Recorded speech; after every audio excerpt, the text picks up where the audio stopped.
In episode 8 of House of the Dragon, we timeskip again roughly 9 years to where Aegon and Helaena are married with children. This video will help catch you up on everything that happened following Daemon and Rhaenyra's wedding in 120 AC, including the birth of their children.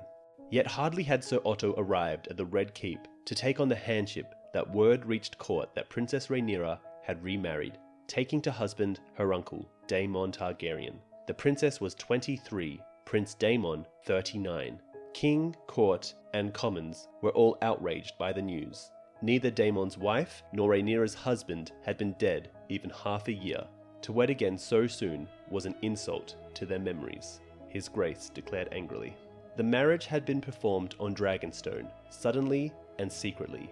Septon Eustace claims that Rhaenyra knew her father would never approve of the match, so she wed in haste to make certain he could not prevent the marriage. Mushroom puts forward a different reason. The princess was once again with child and did not wish to birth a bastard.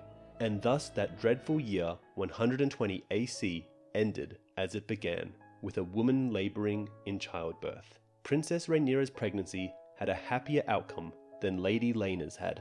As the year waned, she brought forth a small but robust son, a pale princeling with dark purple eyes and pale silvery hair. She named him Aegon. Prince Daemon had at last a living son of his own blood, and this new prince, unlike his 3 half-brothers, was plainly a Targaryen. In King's Landing, however, Queen Alicent grew most wroth when she learned the babe had been named Aegon, taking that for a slight against her own son, Aegon, which, according to the testimony of Mushroom, it most certainly was. By all rights, the year 122 AC should have been a joyous one for House Targaryen. Princess Rhaenyra took to the birthing bed once more, and gave her uncle Daemon a second son, named Viserys after his grandsire. The child was smaller and less robust than his brother, Aegon, and his Valyrian half-brothers, but proved to be a most precocious child. Though, somewhat ominously, the dragon's egg placed in his cradle never hatched. The Greens took that for an ill omen, and were not shy about saying as much. Later that same year, King's Landing celebrated a wedding as well. Following the ancient tradition of House Targaryen, King Viserys wed his son Aegon the Elder to his daughter Helaena. The groom was 15 years of age, a lazy and somewhat sulky boy, Septon Eustace tells us, but possessed of more than healthy appetites, a glutton at table, given to swilling ale and strong wine, and pinching and fondling any serving girl who stayed within his reach. The bride, his sister, was but 13. Though plumper and less striking than most Targaryens, Helaena was a pleasant, happy girl, and all agreed she would make a fine mother. And so she did, and quickly. Barely a year later, in 123 AC, the 14-year-old princess gave birth to twins. A boy she named Jaehaerys, and a girl named Jaehaera. Prince Aegon had heirs of his own now, the Greens at court proclaimed happily. A dragon's egg was placed in the cradle of each child, and 2 hatchlings soon came forth. Yet all was not well with these new twins. Jaehaera was tiny and slow to grow. She did not cry, she did not smile, she did none of the things a babe was meant to do. Her brother, whilst larger and more robust, was also less perfect than was expected of a Targaryen princeling, boasting 6 fingers on his left hand and 6 toes upon each foot. A wife and children did little to curb the carnal appetites of Prince Aegon the Elder. If Mushroom is to be believed, he fathered 2 bastard children the same year as the twins. A boy on a girl whose maidenhood he won at auction on the Street of Silk, and a girl by one of his mother's maidservants. And in 127 AC, Princess Helaena gave birth to his second son, who was given a dragon's egg and the name Maelor. Queen Alicent's other sons had been growing older as well. Prince Aemond, despite the loss of his eye, had become a proficient and dangerous swordsman under the tutelage of Sir Christian Cole, but remained a wild and willful child, hot-tempered and unforgiving. His little brother, Prince Daeron, was the most popular of the Queen's sons, as clever as he was courteous, and most comely as well. When he turned 12 in 126 AC, Dairion was sent to Oldtown to serve as cupbearer and squire to Lord Hightower. That same year, across Blackwater Bay, the sea snake was stricken by a sudden fever. As he took to his bed surrounded by maesters, the issue arose as to who should succeed him as Lord of the Tides and Master of Driftmark, should the sickness claim him. With both his true-born children dead, by law, his lands and titles should pass to his eldest grandson, Jacaerys. But since Jace would presumably ascend the Iron Throne after his mother, Princess Rhaenyra urged her good father to name instead her second son, Lucerys. Lord Corlys also had half a dozen nephews, however, and the eldest of them, Sir Vaemond Valerion, protested that the inheritance by rights should pass to him, on the grounds that Rhaenyra's sons were bastards sired by Harwin Strong. The princess was not slow in answering this charge. She dispatched Prince Daemon to seize Sir Vaemond, had his head removed, and fed his carcass to her dragon, Syrax. Even this did not end the matter, however. Sir Vaemond's younger cousin fled to King's Landing with his wife and sons, there to cry for justice and place their claims before the king and queen. King Viserys had grown extremely fat and red of face, and scarce had the strength to mount the steps to the Iron Throne. His Grace heard them out in a stony silence, then ordered their tongues removed, every one. "You were warned," he declared as they were being dragged away. "I will hear no more of these lies." Yet, as he was descending, his Grace stumbled and reached out to right himself, and sliced his left hand open to the bone on a jagged blade protruding from the throne. Though Grand Maester Mellos washed the cut out with boiled wine and bound up the hand with stripes of linen soaked in healing ointments, fever soon followed, and many feared the king might die.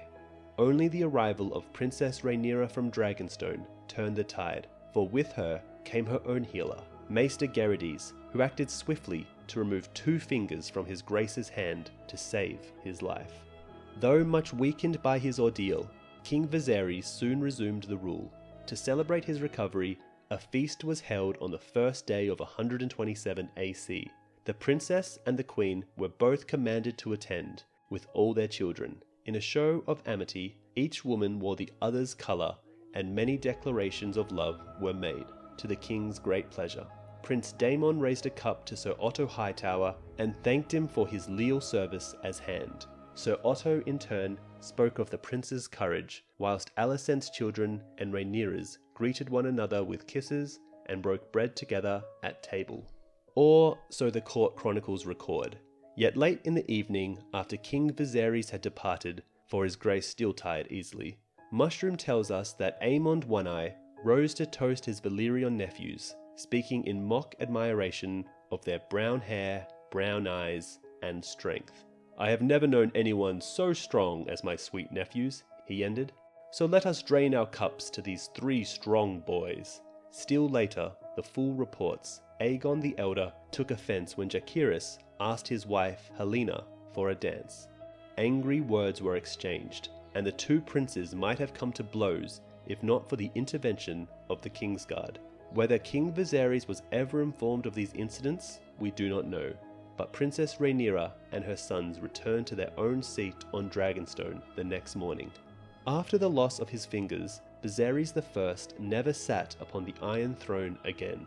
Thereafter, he shunned the throne room, preferring to hold court in his solar, and later in his bedchamber, surrounded by maesters, septons, and his faithful fool, Mushroom, the only man who could still make him laugh, says Mushroom. Death visited the court again a short time later, when Grand Maester Mellos collapsed one night whilst he was climbing the Septon steps. His had always been a moderating voice in council, forever urging calm and compromise wherever issues arose between the Blacks and the Greens. To the king's distress, however, the passing of the man he called my trusted friend only served to provoke a fresh dispute between the factions. Princess Rhaenyra wanted Maester Geridas, who had long served her on Dragonstone, elevated to replace Mellos. It was only his healing skills that had saved the king's life when Viserys cut his hand on the throne, she claimed. Queen Alicent, however, insisted that the princess and her maester had mutilated his grace unnecessarily. Had they not meddled, she claimed, Grand Maester Melos would surely have saved the king's fingers as well as his life. She urged the appointment of one Maester Alfador, presently in service at the High Tower. Viserys, beset from both sides, chose neither, reminding both the princess and the queen that the choice was not his to make. The citadel of Oldtown chose the Grand Maester, not the crown. In due time, the conclave bestowed the chain of office upon Archmaester Orwyle, one of their own. King Viserys did seem to recover some of his old vigour once the new Grand Maester arrived at court. Septon Eustace tells us that this was the result of prayer, but most believed that Orwyle's potions and tinctures were more effectuous than the leechings Melos had preferred. But such recoveries proved short-lived, and gout, chest pains, and shortness of breath continued to trouble the king. In the final years of his reign, as his health failed, Viserys left ever more of the governance of the realm to his hand and small council. Perforce we ought to look at the members of that small council on the eve of the great events of 129 AC, for they were to play a large role in all that followed. The king's hand remained Sir Otto Hightower, father of the queen and uncle to the Lord of Oldtown. Grand Maester Orwyle was the newest member of the council and was thought to favour neither blacks nor greens. The Lord Commander of the King's Guard remained Sir Christian Cole, however, and in him Rhaenyra had a bitter foe. The aged Lord Lyman Beesbury was Master of Coin, in which capacity he had served almost uninterrupted since the old king's day. The youngest councillors were the Lord Admiral and Master of Ships, Sir Tywin Lannister, brother to the Lord of Casterly Rock, and the Lord Confessor and Master of Whisperers, Larry Strong, Lord of Harrenhal. Lord Jasper Wilde, Master of Laws, known amongst the small folk as Ironrod, completed the council. Lord Wilde's unbending attitudes on matters of law earned him this sobriquet. As the Seven Kingdoms welcomed the 129th year after Aegon's conquest with bonfires, feasts and bacchanals, King Viserys I Targaryen was growing ever weaker. His chest pains had grown so severe that he could no longer climb a flight of steps, and had to be carried about the Red Keep in a chair. By the second moon of the year, his grace had lost all appetite and was ruling the realm from his bed, when he felt strong enough to rule it all. Most days, he preferred to leave matters of state to his hand, Sir Otto Hightower.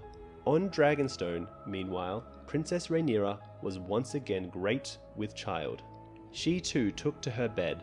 On the third day of the third moon of 129 AC, Princess Helena brought her 3 children to visit with the king in his chambers. The twins, Jaehaerys and Jaehaera, were 6 years old, their brother Maelor only 2.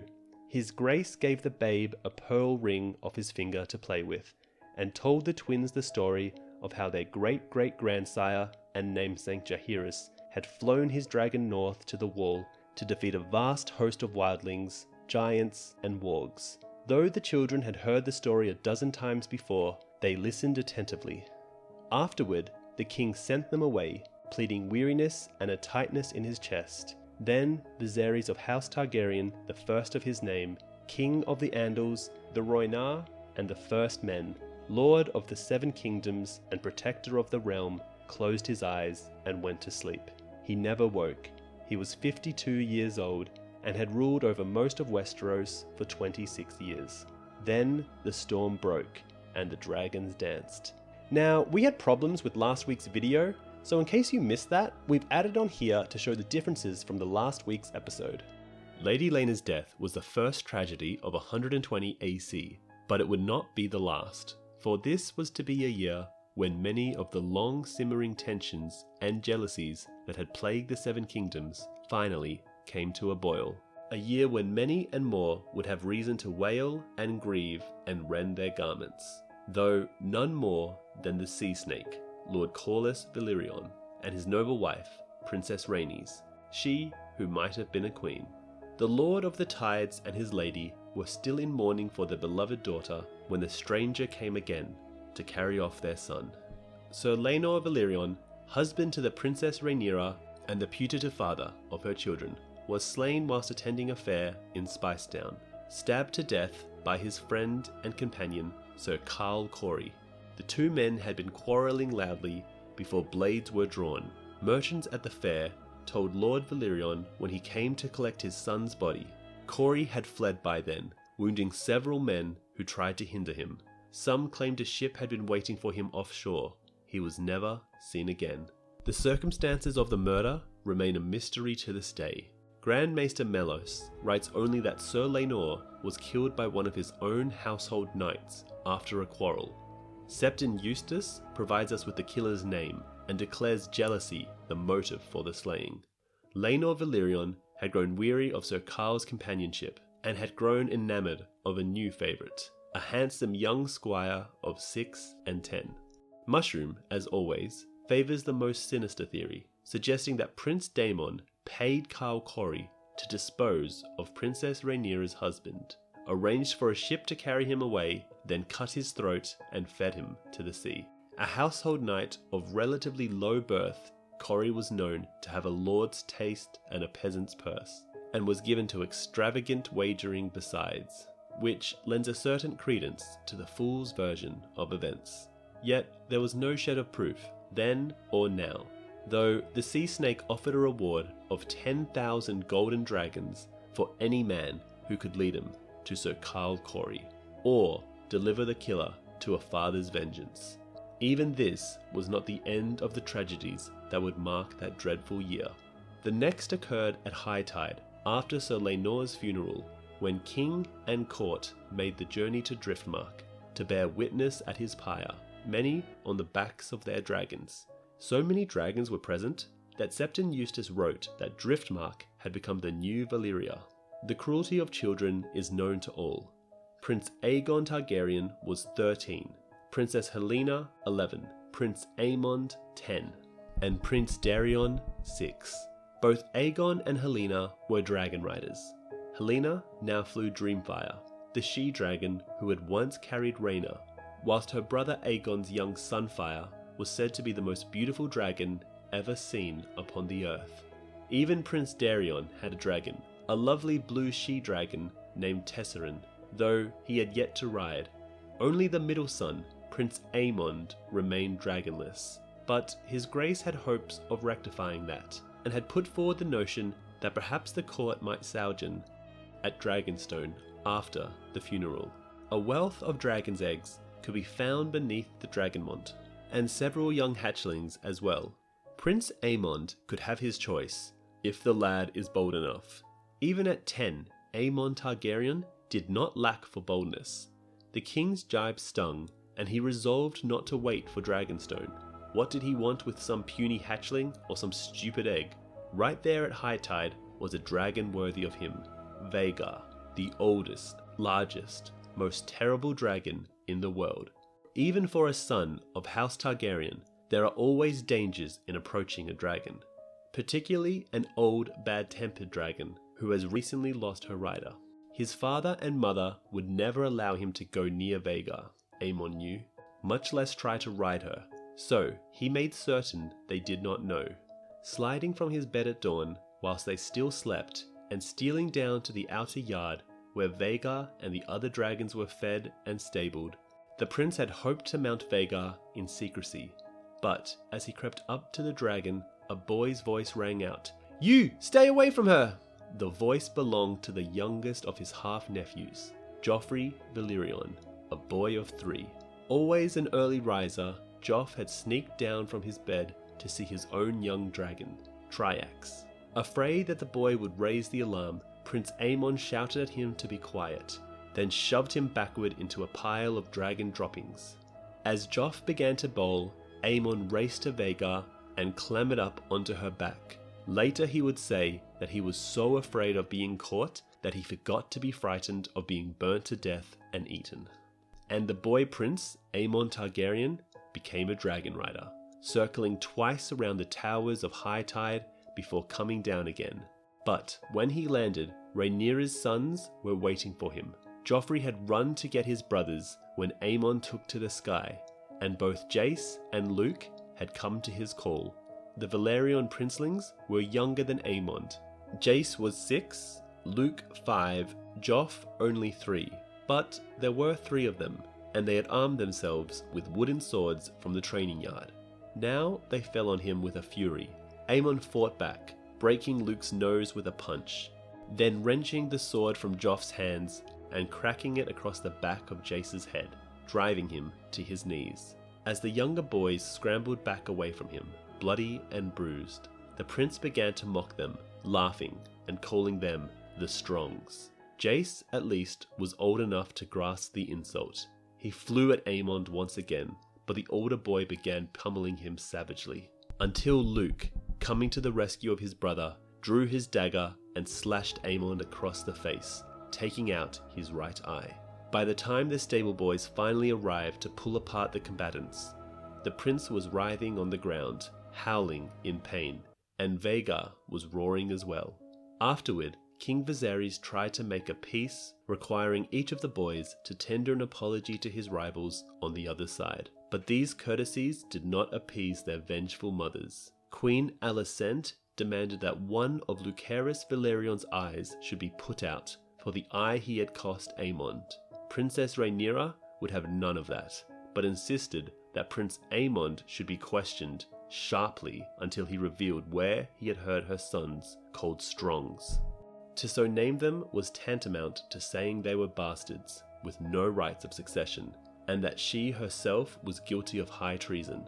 When pressed by the king, Prince Aemond said it was his brother, Aegon, who had told him they were Strongs, and Prince Aegon said only, "Everyone knows, just look at them."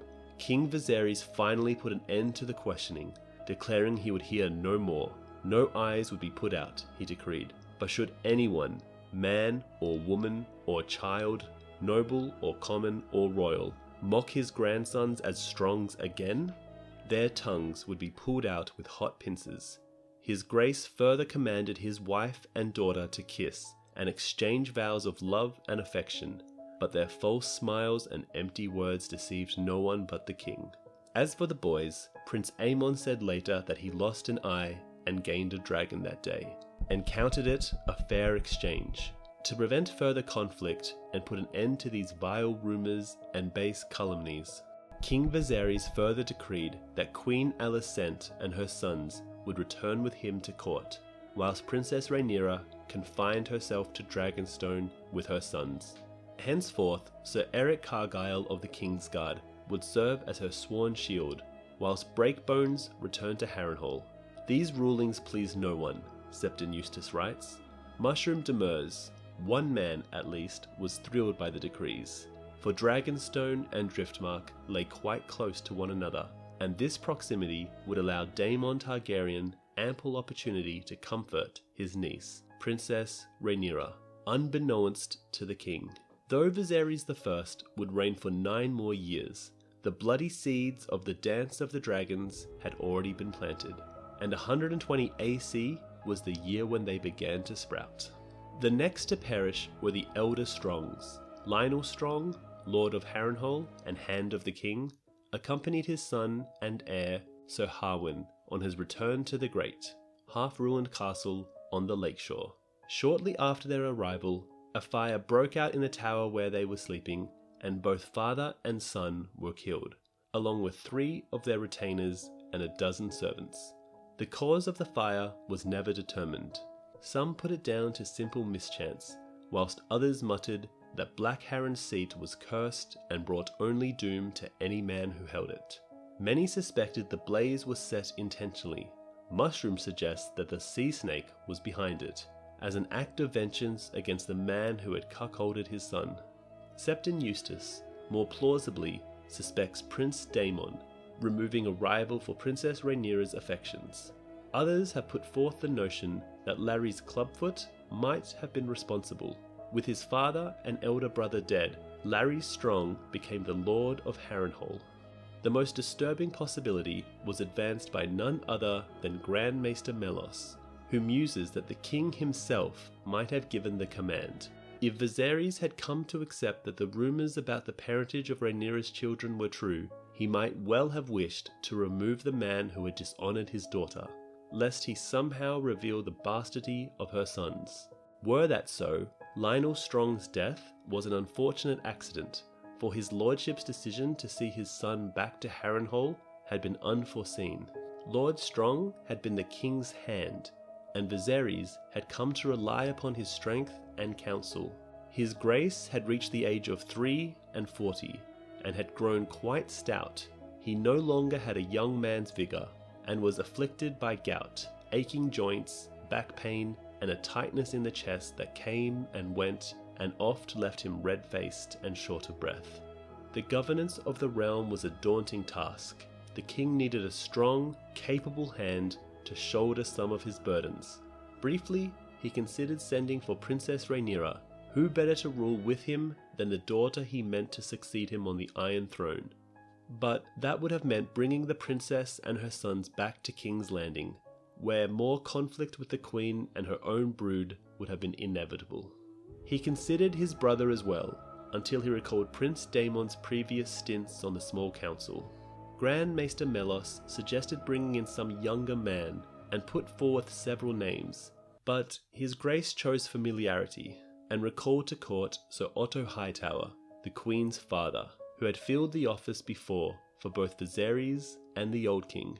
Now, will Larry Strong kill all the dragons? Well, this is a pretty out there theory, but essentially it goes that Larry Strong is really a part of the Old Town conspiracy to first get rid of all the dragons and then House Targaryen, as told to us by Marwyn in Sam 5, A Feast for Crows. Who do you think killed all the dragons the last time around? Gallant dragon slayers armed with swords? He spat.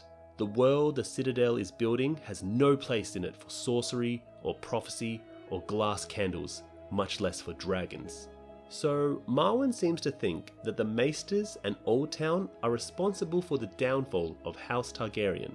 And looking at House of the Dragon and the Fire and Blood book, Larry Strong might be the most responsible for maximizing the number of dragons killed during the Dance of the Dragons, even more so than House Hightower. So we'll see if this theory pans out by the end of the show. Anyway, this was another really good episode of House of the Dragon, and we'll continue making more videos on the book and show differences. In the meantime, check out our playlists on every chapter of A Game of Thrones and A Feast for Dragons Explained. Also, when you get the chance, try out Fantasy Flight's A Game of Thrones board game, digital edition.